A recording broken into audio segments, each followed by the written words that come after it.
Welcome back, WNST, Towson, Baltimore, and Baltimore Positive. Yes, it is Chicken Palooza. 'Tis the season. I was pumping up the other day. I wasn't hungry when I went in. I did get some salted cashews. They were delicious. But it is Chicken Palooza time. Make sure you're boxing that up, taking care of our friends at Royal Farms. Luke, my friends at Wise Markets actually made the wise choice and got me like a thermal. I can go hot or cold. Right now it's just cold in here because it's kind of hot out. And I've gone with the Billy Graham back from the Orient look here. And you're with the I've been back from Wildwood for a week and the All-Star game's over. And you said something to me. I don't want to green room you on this, but you said something before we came on, like, we can talk about the Orioles because people really want to talk about the Ravens right now. And I'm like, okay, I was kind of hoping we would like go through a little bit of something, but I'm not disagreeing with you. This is sort of that weird little underbelly of a week or two or three. And I know the Olympics are trying to get in there, and hell, the NBA is still playing, right? And by the way, go Bucks. That was a great interview with that kid about ego, and we could talk about that all day too. But football, right? I mean, like, you're ready to go. You got your SPF, right? You got your little, your fingers are in tweeting position right now. Like, it's go time if you're John Harbaugh next week. Yeah, and I think from a fan standpoint, not that the Orioles, I mean, they're not that terribly relevant anyway, but knowing that training camp's approaching, it's still going to be there on a nightly basis. You're still waiting to see if Adley Rutschman is called up in September, when J.M.I. Jones might be called up to play second base. I mean, Cedric Mullins continues to be a great story. We'll see what happens with Trey Mancini. We'll see what happens with the trade deadline. But I think all of that being said, you can't help but take notice last week when training camp passes for fans are handed out, I guess not sold out because they're not for sale, but handed out in a matter of minutes, an hour or so. And even the passes that they're doing for the stadium practice on July 31st, they go in a very quick manner. So it's a little reminder, one, that we're talking about fans being able to take part post-pandemic, or at least on the tail end of the pandemic, let's say, and just the overall excitement level for a football team that 2 years ago won 14 games and last year won 11 games. And there's a lot of excitement, as there Suddenly should be. There is hope. There is hope in the land, right? Exactly.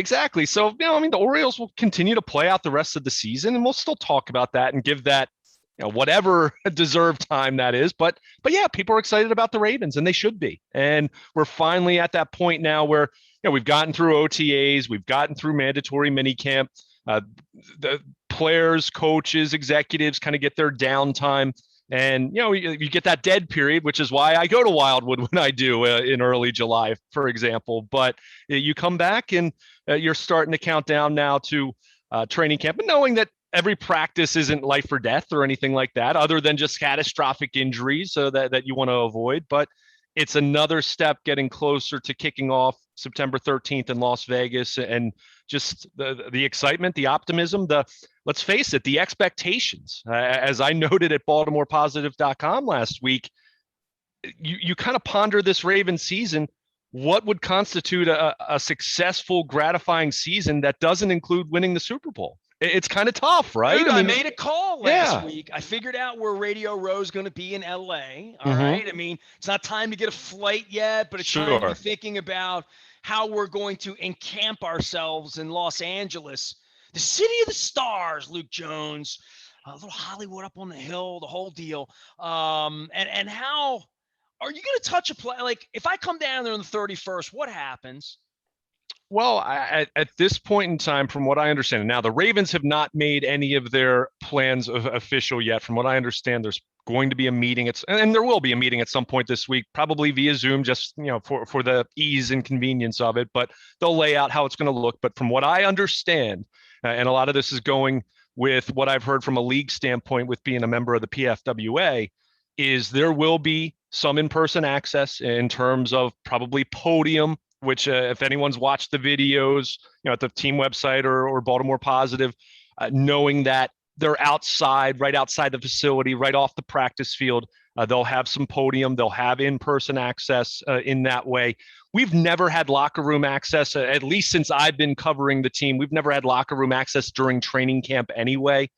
from a space and logistics standpoint, because you have By a the way, in the roster. old days, we did in Yeah, Westminster. I I understand that, right? literally remember, like, if you were undrafted, if you were guy 50 through 95 early on, your locker was down the hallway Yeah. into the women's room. You had a little cage in the corner, and I'll never forget finding Priest Holmes there. It's the first time I Pretty ever good talked find. to Priest Holmes was like there, and I was like, oh, he's kind of tiny. And next thing you know, he becomes Priest Holmes. But yeah, it's been that long. That's how far back my training camp thoughts go. It was I saw Priest Holmes there, so it was not recent. Right. So we're moving toward normalcy. I know that the league, the union, the PFWA continue to have dialogue as far as when, if locker room access will be any semblance of a reality during the regular season. And I've heard that that's on the table, that it's not something that they're going to say no necessarily. At the same time, I've kind of said all along, I think you're going to see the league, and you and I have talked about this in terms of media access in general. Oh, Dick Cass and I are going to talk about this. Right. But I'm just saying, in those terms, I'm not expecting locker room access necessarily, but I'm not going to say we won't have that either. So the good news is, though, for fans listening and saying, well, I don't really care necessarily about the details of that, but it will mean better access. It should mean more information, more access, better information. And I think it's one of those things, and you and I have touched on it on various points. I mean, I remember what the Mets had the dugout spat earlier this year, and they were saying there was a rat in the tunnel. No, a couple players, there was a dispute. But when you don't have media in the locker room or in the clubhouse, that those, and it's not a quote that you're going to get, but it's that guy in the corner that's talking to the reporter that he trusts and says, yeah, this is kind of what happened, so you get an idea. You don't have those conversations during COVID, and understandably so. I'm not saying that they didn't have to close the locker room. This is the point where the plague can become a real way to screw anybody they want. Yeah, and just being able to control the message, and I mean, will there be limited locker room access? Who will have access to that? I mean, it's tricky in that way. But the good news is we are moving in a positive direction in that way. There will be in-person access. That's, we're not just going to be being on Zooms the entire year, although I'm assuming that's going to continue to be part of the pie, so to speak, in terms of access. But it's going to be fun, and we're going to be back out there. And I know the Ravens are going to be able to host, I think, up to 1,000 fans. I think it depends. They sell parking passes, and it's how many fans can pile into a car to go to watch practice that day. So from what I understand, though, they can host up to 1,000 fans per open practice in Owings Mills, as far as the passes they've already distributed via their team website. And they'll have a sizable crowd there for the stadium practice. So it's going to be fun in that way. I mean, I can tell you, and I mean, there have been previous times, and even in the spring when they're practicing in OTAs and mini camp, they don't have fans there at that point. And I can just tell you, it's a very sterile, weird, almost surreal kind of feel to it. And certainly during training camp, not having that was very weird last year. Never mind the fact we're all wearing masks and everything. But the idea that we're going to be moving to a much more normal setting. It's not 100% normal. I know they're not going to be able to do autographs and fans up close to players necessarily, but the fact that they can be there, the fact that they can have a sizable crowd there, the fact that they'll have 30, 40,000, whatever they end up having for the stadium practice. So on July 31st, that's fun, and it's just a reminder that we are moving in a good direction in that way. And it'll be a reminder of how much we've missed those things. And, from a media standpoint, having better access and hopefully in the process of that, being able to tell better stories about some of these guys like J.K. Dobbins, who I've never met him in person. I've never shook J.K. Dobbins' hand. And it's strange to think that, Calais Campbell, another guys that have now been around for a minute. Patrick Queen, same thing. Yeah, I mean, guys that you've talked to via Zoom, but, that's not the same as laying eyes on them in person and saying hello, and maybe not handshakes just yet, but at the very least being able to lay eyes and make eye contact and kind of meet these people as human beings as well. Luke Jones is here. He is Baltimore Luke on Twitter and Facebook, and of course Luke at WNST.net. Orioles. I was watching them. I was going to go to wrestling for. I'll keep wrestling for the end to keep the audience, because anybody that wants to hear about Paul Orndorff. I would just say this on the Oriole thing. I watched pieces of Orioles Royals over the weekend, but for me, and I'm going to talk probably more about this at length on the recon with Don later on this week as I get ready for a trip. My anniversary's this week, 18 years ago. So like all of that, then we get training camp. Then I'm doing this crab cake tour. And I mean, the crab cake tour is, Luke, it's on like Donkey Kong. That's all I'm going to say, man. I've been Google mapping. I've been sticking pins down. I've been looking at what cake looks like a cake that I'm going to enjoy. I'm talking about places that Dan Roderickson and I are going to fly fish. I was on the phone with the people out in Deep Creek Lake. I found so many places in Deep Creek Lake. I feel like I need to stay longer. But the good news is it's only 2 hours and 45 minutes away. I can go back. So this is a little bit of an exploratory thing, going on. But the baseball thing, I put the game on, and the Royals and the Orioles run. I'm like, I thought about our moment out there, and it wasn't a great moment. I mean, you and I got on a plane, went out there, watched the Orioles get their ass kicked a couple of nights. Dan Duquette said some smarmy stuff to me. I gave Buck a pass, quite frankly, because I could have been a guy asking questions to Buck in the post game, and I'm like, Buck looks a little depressed. He doesn't need me. He doesn't need to look up and see me asking a question. And I feel like, they squeezed out the baseball. They squeezed out the football, right? I mean, they got the champagne, they got Mahomes, they got all that going on. And I think about sort of the meeting of these two cities, Baltimore and Kansas City, how many years Brian McCray and I and Jeff Montgomery and I would just talk about how dreadful it was in both places. Then all of a sudden, it was like Toto out of Kansas and Dorothy, like a dream. Like the house fell and the Royals had a parade, and it's like it never happened. I said, so I was out visiting with a friend of mine the other day, and he wanted to talk baseball with me. I mean, I haven't been out much. So when I'm out, especially without a mask, people talk to me and they really want to engage me and keep me longer than I feel like I have time for. But he was like talking to me about baseball and about the All-Star game, Mancini, and, they're going to trade Mullins and value. Like, it was the conversation you and I have on the radio. And I thought to myself, like, if this is all we got at this point, right? But that thing was a beautiful thing, that Royals Orioles thing, and to see it sort of like go poof. And the thing I said to my pal is, the real issue for the Orioles for me is how they didn't create anything out of it. The good times. They had these 5 years. I don't see sponsors that have stayed. I don't see season ticket holders that have stayed. I don't see fans that have stayed. I just see people showing up and picking up a Hawaiian shirt or a bobblehead. And Kansas City was sort of that same thing. That you and I were there. You have vivid memories of like how much George Brett stuff was like out at that point, right? And how everybody came out in powder blue and was all there. And then the residual is, well, the next year they sell out. And the residual is they can't sign everybody, then they can't sign anybody, and then they bring a guy in from the bullpen in the middle of the day on Sunday. I'm like, oh, he's still there. Look at that. And it feels like it happened very, very quickly, that it just went poof for these two small market teams that we always talk about. What's it take to build and rebuild, and how bad do you have to be? And the NFL doesn't have to be that bad. And I mean, hell, the Wizards are hiring Wes Unsell's kid to try to figure it out. Once you get bad, I don't know how you get good. But watching that over the weekend, it kind of broke my heart for how much fun we were having a couple of years ago, because it was fun.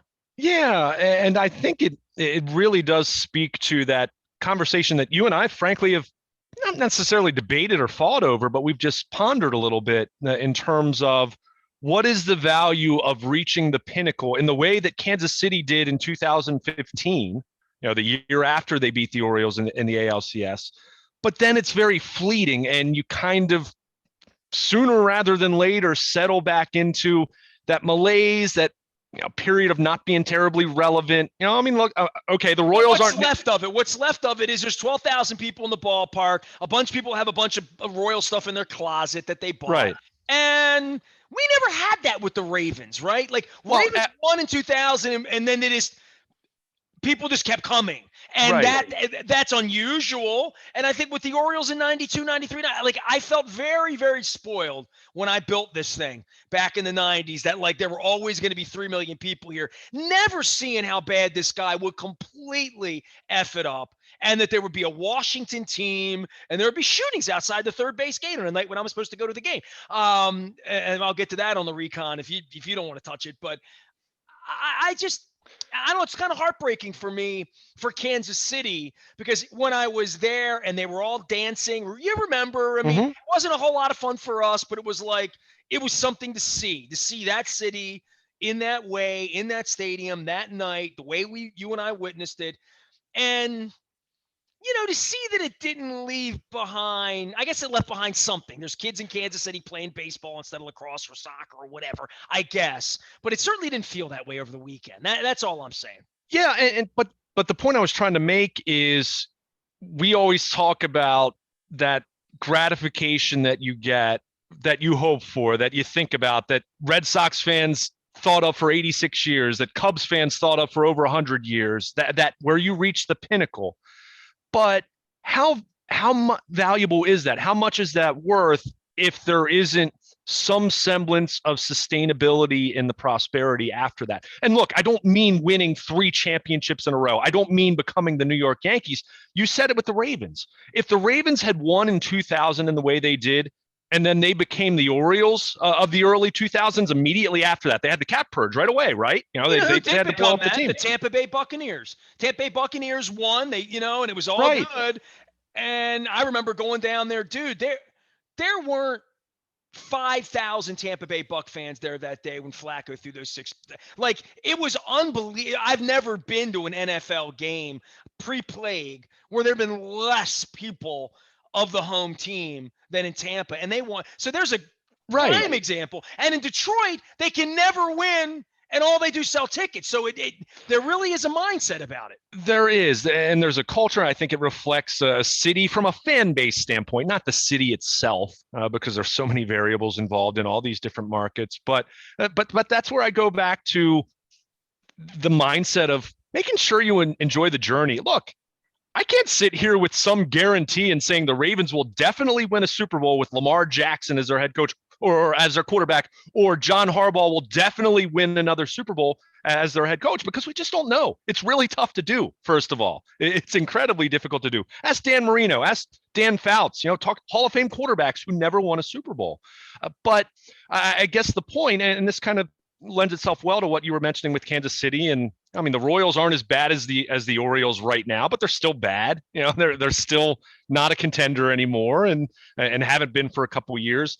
And you just wonder, yes, you savor that championship and you love the parade and you buy the gear and you buy the DVD or the Blu-ray and you watch that. And in the same way you and I have watched the Ravens playoff games from 2000 on the bus going to New England or Pittsburgh or wherever, how many years. Jay Lewis still running and Stokely still catches that ball. But I still wonder how much value that has if the franchise then completely loses its way and shows no ability to get back on track. As opposed to, not saying that you never win a championship, but you're a team that year in and year out, and you look at the Ravens for the better part of 2 decades now, they have been a contender year in and year out. There have only been a couple years, and even those years, you think about it, 2002, 7 and 9, that they were the youngest team in the league, all of that. They were in wild card contention until the very end of the season. 2005, the wheels went off, but going into the year, there were high expectations. Same thing with 2007. 2015, expectations were really high coming off of a divisional round. Now, it didn't work out that way. My point is the Ravens have been able to legitimately sell hope every single year for the last 20 years, other than 1 or 2 of those years. And 02 was probably one of them, just knowing that the roster had changed so much. That, to me, is where you build culture and build a fan base and build the kind of loyalty, and just you have something that people want to rally around and invest in terms of season tickets, in terms of merchandise, in terms of just giving it a lot of oxygen in your life. I mean, some of my best friends from high school that I still talk to today with the text chain on my phone right now, we talk a lot about the Ravens over the course of a year. The Orioles, not a whole lot. And that's just And some of that might be football as opposed to baseball. We know the NFL's king, but a lot of that is over the course of my life. I was 2 weeks old when the Orioles won the World Series. I can count on two hands the number of years They that won really felt, recently, right? And yeah, that's the thing that Moeller, and it was so recent that it struck me at this Royals thing. And I guess this is my point to my friend. And this is the thing they really should be thinking about the second time. Because this is the thing I'm thinking about where I'm giving my money and my time and my energy at Baltimore Positive to the Orioles, the Ravens, the Terps, Towson, these people that, Preakness, like I've done this for 30 years. There comes a point where like what is relevant and then what is the long tail. Over at UMBC, they have a new building. They won the greatest basketball game ever played. Ask anybody, right? Did they get more fans? Did they sell more yeah, tickets? Did they sell what's left of it? What's wrung out of it other than a good memory and a ball cap or a T-shirt, right? right. And this is where the Orioles, when Moeller and I get together and I shake my head at him about this, and I say, "What are you building? What are you building?" And I wonder this with the Nationals a little bit. And they had the shooting the other night, and I was supposed to be at that game. I mean, I was completely supposed. It's the only game I was supposed to go to all year. I told you I was going on Saturday. I did not go. And I look at it and say, Art, the Nationals won. What did they build? Look at the Capitals. The Capitals are a great example. They've had a decade of this incredible prosperity. They rung the bell. They jumped in the fountain. They all got ish-faced. Like, great.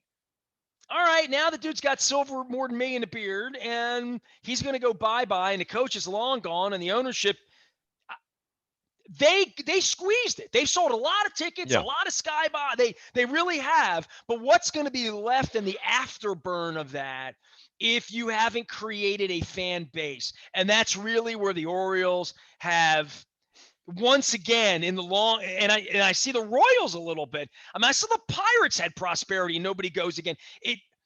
They love a winner. They love a winner or they love a bobblehead or whatever it is.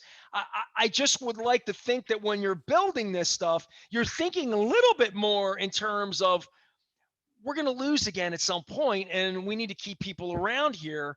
Not that you want to be Ishtar every year like yeah. the Orioles are right now, where it's not watchable. But Orioles Royals on this weekend, when I looked at where the Royals were and where the Orioles were, I'm like, it's like they never won it all. I mean, either one of them, to some degree. Like Right. from where, if you're working there and you got to build it, and you got to sell a ticket, and you got to find a player, and you got to find a sponsor, you can't say, look at what Ned Yost did a couple. It's over. It's over from that perspective. Well, and that's that's the point I was really trying to make in terms of. I mean, you just mentioned it with the Capitals, and you know me, I'm not a hockey guy, but clearly they've had a lot of regular season success at the very least over the last 15 years. Basically from a couple years after Ovechkin arrived until the present. Now they reached the pinnacle, and yes, there's great memories and there's great short-term value in that specific season and what you get coming out of that. But that's where I always hear people. You're sitting around at the bar, right, watching a game, and you hear the scenarios as far as someone who really wants to see their team win a championship. Would you which deal would you do? Would you take a championship, but knowing that over the course of 20 years, they're going to be really lousy for every year but winning that championship? Or would you roll the dice and just say, I don't know? And that's where there is value to what the Ravens have been able to do. And putting the two titles aside, just the fact that they've been in the playoff hunt and in the postseason, over half that time, and just being in contention and having that relevance and hope and being able to sell optimism every single year. There's so much value to that, to be able to do that for a long time. I mean, the Orioles were able to do that for 5 years in a row. And then it completely went away. And to Well, the it's so point, much fun being the Ravens fan. People in like Alabama do it. People just sure, decide I like Lamar, I like Ray, I like sure, Ed Reed, I like the color purple. And I see, I mean, you and I have witnessed this on the internet for long stretch. We witnessed this in Europe, right? Like that it's a fun place to play. It's a fun place to be. And I mean, I guess the Orioles are Royals or whatever, and it's sad and it's bad and it's all that, but it's like, but it doesn't have to be that way. And I guess Well, that's the point for me is right. if it was well run, well owned, well thought about, if the people that were there treated people with dignity at all points, they would be the Magic Orioles, and they would get a pass if things went a little south for a couple of years. I believe that, and I believe that because I travel around enough to see Reds fans who give the Reds a pass, or Right. Lions fans who give because they love it and because they at least feel like they're in a community partnership.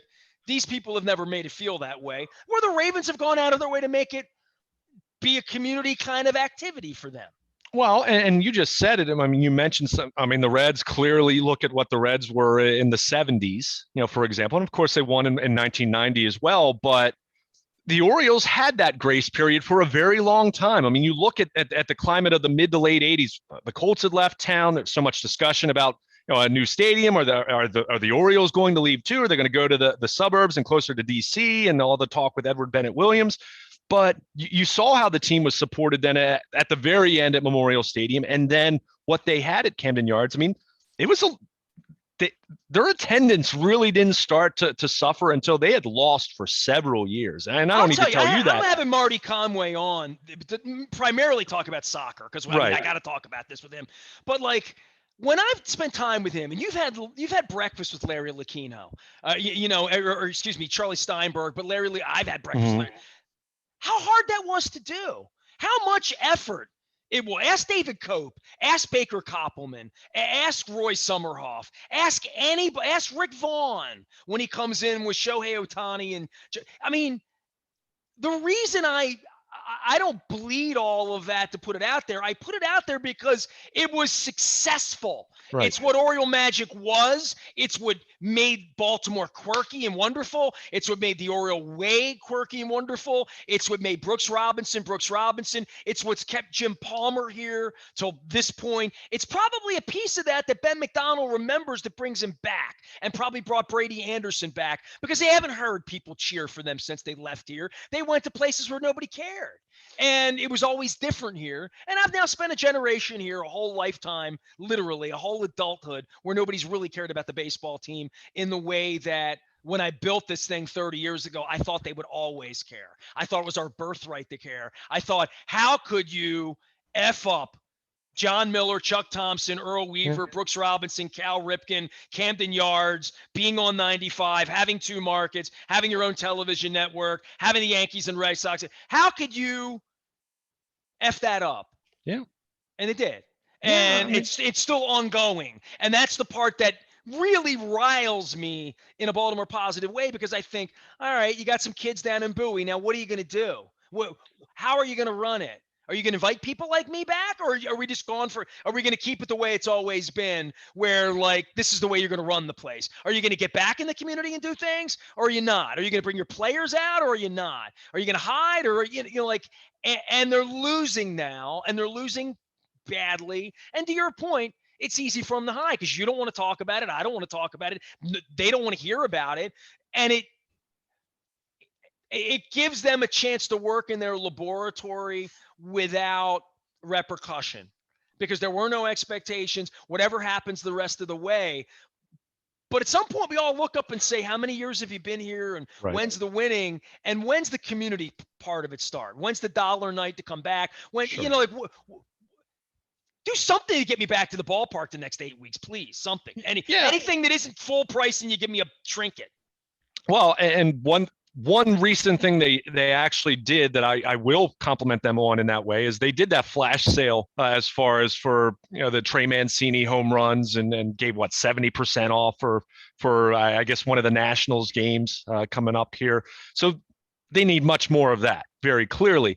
But just to circle back a little bit, because I wrote about this on Friday at BaltimorePositive.com going into this Royals series, and talked about the Sunday marked 3 years since the Manny Machado trade, and I kind of gave the update on that, and it's not pretty right now. And part of that was they waited way too long to trade him. We know that. So it is interesting as we're kind of talking about this in terms of franchises and expectations and peaks and valleys and all of that. And it just really does make me think back to and I even engaged with some Orioles fans on Twitter about this. It really makes you think back to what if after Ubaldo Jimenez gives up the home run, Zach Britton's left in the bullpen. What if, as an organization, if you had a Steve Bisciotti type figure as your owner, the brass sat down at that point and said, "Look, guys, we just had a really good 5-year run, but here's the deal: Manny Machado has kind of laughed at our extension overtures, all of that, and look, we don't need to make up too many details. We know how it played out. But my point is, if they had moved Machado a year earlier or a year and a half earlier than they did, and they got a much better return, because teams just are not parting with their prospects for a rental. That's why I've said I don't know how I feel about trading Trey Mancini, because I just don't know what kind of return you're going to get when you consider how valuable he is to this team in this city right now, as far as what he brings in the PR aspect. But I think back to, if they had not tried to bleed every last drop out of the 2012 through 2016 club, and they had started the rebuild a year earlier, a year and a half earlier, whatever it would have been. Let's say you go into 17 and you sell at the deadline because it was pretty evident at that point they weren't really a contender anymore. What would have happened then? You would have hoped they would have gotten a better return on Zach Britton and Manny Machado. But what does that mean? Does Dan Duquette get a new extension then? Does Buck Showalter hang around? I mean, who knows? And I'm not saying that would be any better, but I guess my point is, and to bring it back, what we were talking about with the Royals is, yes, you want to win a championship and you want to reach the pinnacle. And that is such a gratifying moment. And we can all think back to watching, whether it was Maryland in 2002, whether it was the Ravens either time, whether it was the Orioles way back in the day, whether we're talking about the Colts and my grandfather celebrating the 58 team and Alan Amici and all of that. But those moments are very fleeting. So what are you getting in between those moments? And that's where what the Ravens have been able to do has been so incredibly valuable and so gratifying and so rewarding as a fan. Look, there's no entitlement here. You're not entitled to your team winning a championship X number of years. It's really tough to do.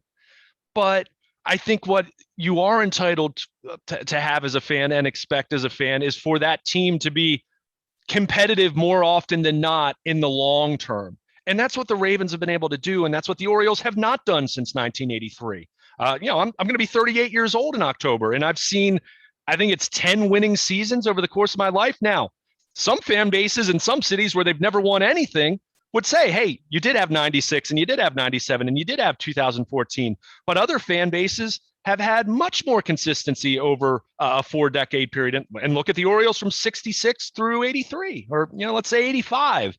I mean, it really speaks to it not just being about championships. I think it's about sustained winning. And again, that doesn't mean you win the title every year or you win the division every single year, but you have a legitimate chance every single year. And that's what the Ravens have been able to do for the better part of 20 years now. And I think beyond the NFL being king kind of conversation, that is a reality in every market in 2021.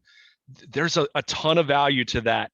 And I would even say, even if the Ravens hadn't won in 2000 or 2012, let's say in 2000, the Titans beat them in the divisional round.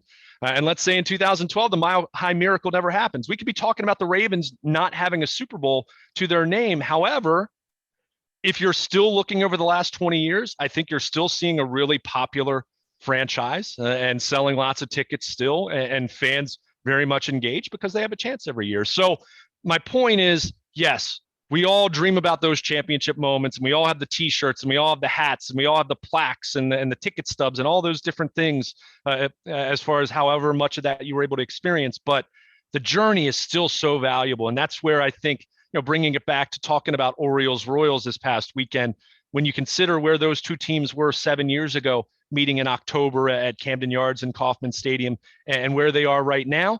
Now, Royals fans can at least say they did get that World Series and another AL pennant. Orioles fans can't even say that much, but neither franchise is particularly relevant right now in Major League Baseball. And, from a long-term standpoint, from an attendance standpoint, from a interest and growth standpoint, how valuable was that World Series for the Royals?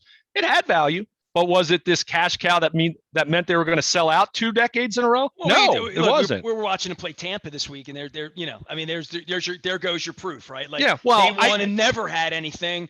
That's possible too. It's possible to win and not have anybody notice. Well, and that's where, to me, as much as we can talk about various franchises, and I know Manfred was talking about Oakland and the future there and the stadium, which, I mean, my goodness, I've been hearing about the A's potentially moving since the mid 90s, the post La Russa era. That's been talked about at least to some degree. But I think that's where you do look at Tampa Bay and, that whatever you want to call it, it's not even a ballpark in St. Petersburg, where it's not very easily accessible to what is a pretty nice sized market, but it's really difficult to get to. And you look at that example when you say, wow, everything I just laid out in terms of being competitive, the Rays, for the better part of now going on close to 15 years, they've been that. Now, they haven't been great every single year, and they haven't made the playoffs every single year, and they've been to 2 World Series, but they haven't won a World Series championship. But they've been that relevant team that you've talked about. But that's where you do look at that market and you look at where that stadium is, and you say, that should be working in terms of fan interest, and it's not. So I don't think, and that's where I think you do listen to questions as far as the long-term viability of the Rays being in that market without a ballpark located somewhere else there. So, that's the exception to the rule, but I think by and large, that model in terms of being good for a long period of time, even if you haven't won a title, there's still so much value to that. And that's where I would say, again, that journey is still valuable and that journey is fun. And even if you don't win the championship, that's still something you can invest in for 6 months every year and talk about in the off season every year. And that's talking about a team that hasn't held on to many of their players, but they're well run. They've been that well-oiled machine with their farm system and their international market. And frankly, that's what the Orioles are striving to be. Now, you hope if and when the Orioles get to that level, they have a much greater financial commitment from ownership to hold on to some of those players. Not that you're going to hold on to everybody, but that's what Mike Elias and Sig Mejdal are striving for right now. I think they are really trying to look at that Rays model as much as they can from a development standpoint. The question is, once that time comes, these guys get to the majors and, hey, it's good, are you able to sustain that? Kansas City was not able to. The Orioles, they were kind of built for a window, the way they were run, because they didn't use the international market or draft all that terribly well, other than a couple years. So we'll see how it plays out. But it definitely was interesting, and hey, it was a series win. Nice to see. Great. Matt Harvey had his best start in over 2 months on Sunday. Good for him. But we know in the long term, what you saw over the weekend, not terribly consequential whatsoever, and a reminder of how fleeting that success can be if you're not a well-run organization. He is Luke Jones. He is Baltimore Luke, and Luke at WNST.net. All right, so you were at Wildwood, and things have happened. Sometimes you're astonished by my wrestling, like old schoolness, right? Like I pull out stuff that even you don't know about from wrestling, right? Yeah, absolutely. Well, if everyone who's watching us right now, my Chris Jericho shirt, so it's good we're talking a little pro wrestling, but yeah, Mr. Wonderful. You have to remember, I was born in 1983. I grew up in rock and wrestling and WWF becoming this global brand. I mean, the territory system was something that I've only read about, because of how drastically it changed in the mid 80s. So like most kids, yeah, Hulk Hogan was my favorite. Big shock there. But I loved Mr. Wonderful. In fact, I remember when Mr. Wonderful turned on him. And I remember them having the steel cage match and both of them, their feet hitting the floor at the same time, and they restart the match and everything. So I was bummed about that. I mean, Mr. Wonderful Paul Orndorff was, on my list of top 10, top 15 favorite wrestlers, he would be there. I don't know how high, but he would be there. And he was definitely one of my favorites back in the 80s. So yeah, I know you spoke about him though, so I'll give you some oxygen there. Well, no, I mean, what happened was he died, and I was literally on the phone with Chris Pica. We're Zooming, we're working, and I said to Pica, I said, man, I know I saw Paul Orndorff on this card and I've told you about my Aunt Edna driving from Abbeville over to Greenwood, and I saw wrestling matches when I was a boy. And Pike is like, what year was it? I got a newspapers.com thing. Was there an ad in the paper? I'm like, there absolutely was an ad in the paper. It was old school. It's where I saw the matches were going to be. It's what got me so excited because, dude, it's Abbeville, South Carolina. Google it. I mean, I mean, there's not a whole lot going on in the summer. And my mom was from there, and it was home to my mom. I was 11 years old or whatever. So I said to Pike, I'm like, it wasn't 78. It was either 79 or 80. And it was in the summer. It was like in July, probably. And it was NWA wrestling. And I'm telling you, the whole card was full of stars. And I've got a story even further, and this is my memory of it. And I think if I got the results, maybe I could find this. And I'm going to pull it up because Chris Pica found it. I never thought I would see this again, Luke. So it's one of those things when you get to be my age and you see something that you haven't seen. I literally clipped this out, and I had this in my possession for years when, Kevin Eck and our friendship and our wrestling friendship in the 80s, I kept there. I was a pack rat when I was a kid, I kept this into my 20s probably. I probably had it 30 years ago, and it got thrown away when I threw away things before you could scan things or whatever. But this is the legitimate, swear to God, found in the Greenwood newspaper in the Greenwood Piedmont. And Pike clipped it, and he found it in 30 seconds, dude. He's a genius, right? So I remembered, and you got to look at this card, that Paul Orndorff was in a tag team match with Jimmy Snuka. No one had ever heard of Jimmy Snuka, right? Swede Hansen and Sergeant Goulet. Sergeant Goulet was Rene Goulet. Big John Studd, Blackjack Mulligan, Tony Atlas, and Paul Jones. I had to Google Paul Jones to see whatever happened to Paul Jones because he was a star back in the day. Don Kernoodle was also a, sort of a preliminary bum. But as I remembered, somebody didn't show up. It might have been Blackjack Mulligan. Somebody didn't show up. Man, Mulligan was there. Baron von Raschke showed up on this card. Okay. And I looked to see if he toured NWA, and sure enough, in the summer of '79, he was wrestling NWA, and because he was like my favorite wrestler, but he wasn't in the WWF right then. He had left right after the Claw, and he had his feud with Bruno and all that. And I had always wanted to see him. He was always in the wrestling books, but I'd never seen him, and he was there that night. So my memory would have told me that Ricky Steamboat was on that card. Like, it really would have told me that, and I told Chris that, but he wasn't. And this was the real card. And to be able to find that 40 years later on the day that Paul Orndorff died, I don't know, it brought me some weird satisfaction in some way, like talking to you about it right now and remembering this little minor league ballpark behind a Chick-fil-A, behind a mall in Greenwood, and my crazy Aunt Edna flashing her high beams on this little road, gassing up the car.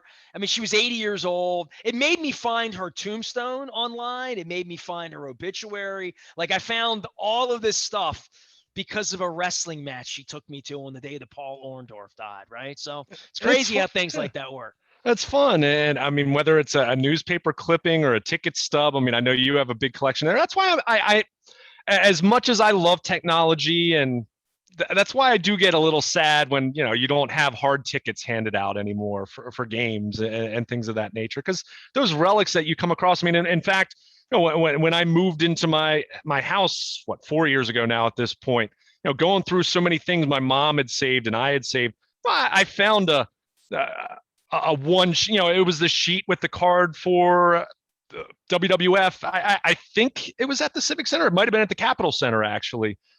But, you see that, and I could almost guarantee you Paul Orndorff was on that, probably wrestling Hulk Hogan at that point in time in the mid-'80s. So it's fun. And it's, it's a nod to yesteryear, and you kind of think, I mean, just what you said. I mean, you think about the territory system in wrestling, and now it's all WWE and AEW trying to get a little bit of that market, and they've done a nice job for themselves. And your Ring of Honors and your MCWs here locally, but it was a different time back then. And Paul Orndorff was one of those guys who clearly took part in the territory system, but he also had a successful transition to when WWF became this national brand and now the global brand that it is today. And he's someone who he was in the main event of the first WrestleMania. So there you go. I mean, teaming with Roddy Piper against Mr. T and Hulk Hogan. So was definitely sad to see that. But I do know Paul Orndorff had really battled some health issues these last few years. I think I want to say battled cancer and some other ailments that I know those close to him had basically kind of viewed it as, he's at peace now. He's not suffering anymore. I know he had made a few public appearances here and there the last 5 years, but unfortunately, as is the case with so many guys, even the old pro wrestlers who make it to their 70s and 80s, it's not an easy life from a physical standpoint. I think we all know that. Luke Jones is here. We're talking a little wrestling in the aftermath of the life of Paul Orndorff. And I went to look at that card to see who was alive and who was dead. Tony Atlas is alive. Yeah. I did realize that, and I looked at all the rest of it, and I thought, the hero worship of me and my Aunt Edna going that night, and the $250 that Blackjack Mulligan got that night for, you know what I mean? Like literally. Mm-hmm. And I saw the ringside tickets were $5. And I totally remember my Aunt Edna saying, we're sitting ringside. I ain't driving all the way over to Greenwood, honey. We gonna sit ringside, honey. So the life of Paul Orndorff has at least given me a great memory of my Aunt Edna, her fried chicken and fudge, driving over from Greenwood, South Carolina, back in the late 1970s. So thank you, Chris Pica, Blog and Tackle. Shout out to my man Bruce Posner here this week too, because I had I was a little late getting his broadcast going on Monday morning. I'm going to grab Bruce, bring him in here, do a little Terp talk here before football season gets going as well. Shout out to our friends at Royal Farms. It's Chicken Palooza month. I know I'm crab cake palooza-ing in August, but we'll certainly be working out some Royal Farm stops. They're going to be gassing me up, probably Western frying me up before it's all over, probably watering me up all over the state. You can get adult beverages at the Royal Farms on Eastern Shore. You aware of that, Luke? That's a game changer right there. It is a game changer. There's a Royal Farms in Parkville that has, I went in, I'm like, really? It's nice. It's nice. It's nice in there. Well, Luke lives in Pennsylvania. They have relaxed laws up there, You can find us all week long. Don and I are going to be talking about all sorts of things this week. We were scheduled to have Johnny O at Costas on Monday, and Costas had a massive electrical issue over the weekend. So give my thoughts to Pete and Nick. They're back up and running. They got crabs for you. But if you were around Saturday night into Sunday, anywhere on my side of town, the storms were just horrific. So we are going to be punting on Johnny O and on Brandon Scott at Coco's. Going to be doing them into September after I get back but I'm not punting on the tour. I got 30 crab cakes in 30 days in me. I am discovering places in Solomon's Island and Tillman Island and Oxford Ferries. My dear friend Anita McCool is going to be taking me over to Smith Island for a real crab cake hunt. So it's going to be an interesting August as I tour the state we call home, the Free State. The crab cake tour is soon. We are WNST AM 1570. WNST Towson, Baltimore, AM 1570, and we never stop talking Baltimore positive.